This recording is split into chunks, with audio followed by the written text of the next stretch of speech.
Thank you and welcome to the show this morning. The topic this morning is Afghanistan. Where do we go from here?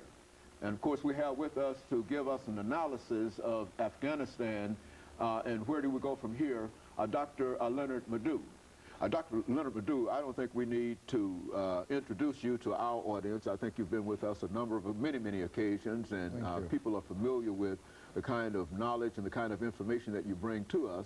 And we're just glad that you were willing to come by and deal with what we consider to be a very important topic today, and that's Afghanistan. And I think we have to consider that important because we've got some 600,000 troops there, and there's a possibility of even increasing that, and we have to know some things about that. So let's start off by exactly telling me, as well as the rest of our audience, exactly where Afghanistan is in terms of, we recognize it on the map, but tell me something about that area. Well, Afghanistan, you know, is in Central Asia.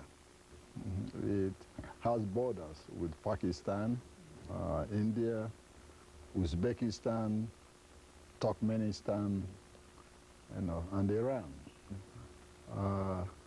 The modern Afghanistan came into being really in 1919 when the British, you know, ceded foreign control to the Afghan monarchy. And of course, there's been an Afghan kingdom before then, but you've read in history of various invasions from the Mongols and, you know, the Russians, etc., etc. But what we call Afghanistan today came into being in 1919, modern-day Afghanistan. It is a mosaic of ethnic groups, most of them different from each other, facing different constellations.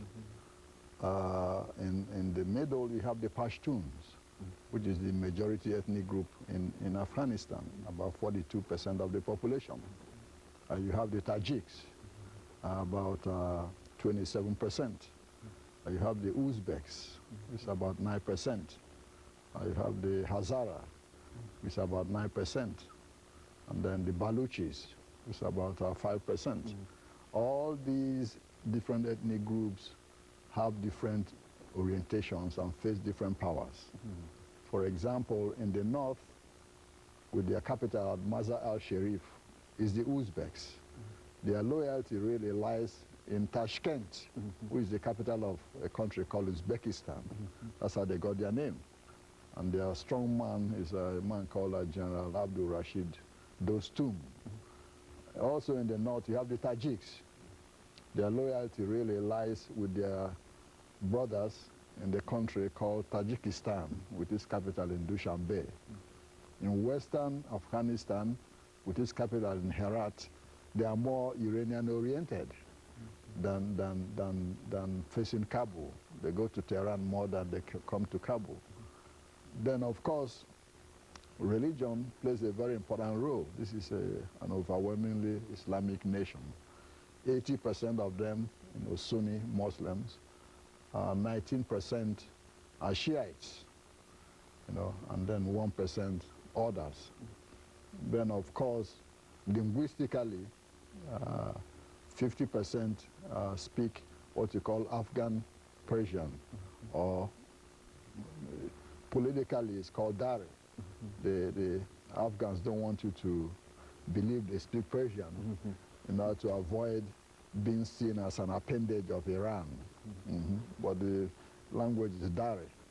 And then the second official language is Pashto, which is the language of the Pashtuns. You know.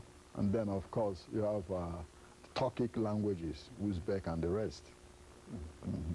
This is a country, really, which might not be called a country in the real sense, because of the different constellations.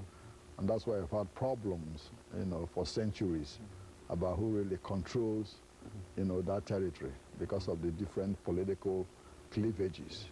You know, it's a very poor country,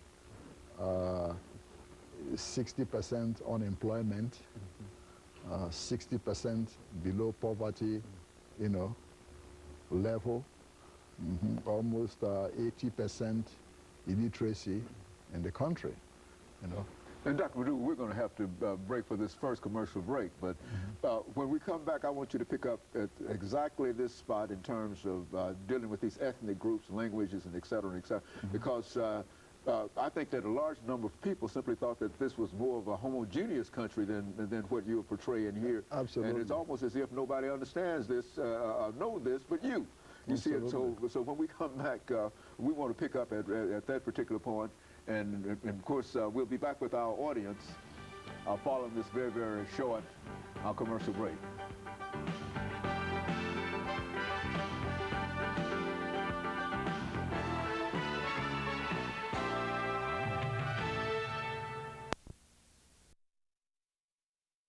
Is Afghanistan.